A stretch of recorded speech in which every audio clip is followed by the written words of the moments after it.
অনেক পাপ আছে যে আমাদের এই পাপের মানে ভোগ করতে হয়, পাপের শাস্তি ভোগ করতে হয়। তবে সামনের দিকে ভবিষ্যৎ ভালো করার জন্য যা যা করা লাগে তবে করার জন্য প্রস্তুত আছি।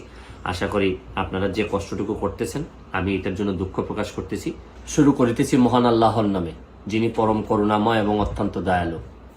আজকে 2-3 দিন ধরে আমি নিউ ইয়র্কে বসেও আমাদের এলাকা, বিশেষ করে মাধবপুর এবং চুনারঘাটে অনেক লোকজন ফেসবুকে লেখালেখি করতেছে। প্রথম বিষয়টা হচ্ছে গিয়ে যে অনেক পাপ আছে যে আমাদের বাপ চাচারা করেন, করার পর আমাদের এই পাপের মানে ভোগ করতে হয়, পাপের শাস্তি ভোগ করতে হয়। যাই হোক, এখন অতীতের কথা না বলে এটা দিয়ে শুরু করলাম আর কি। অতীতের কথা না বলে এখন বর্তমান অবস্থায় আসি। আমাকে অনেক জবাবদিহি করা লাগে, আমি জবাবদিহি করার জন্য প্রস্তুত। তবে দোষাদোষী তো করবো। আমি সিদ্ধান্ত নিচ্ছি যে প্রয়োজনে আমি মাধবপুর চুনারঘাটে মহাসমাবেশ ডাকবো।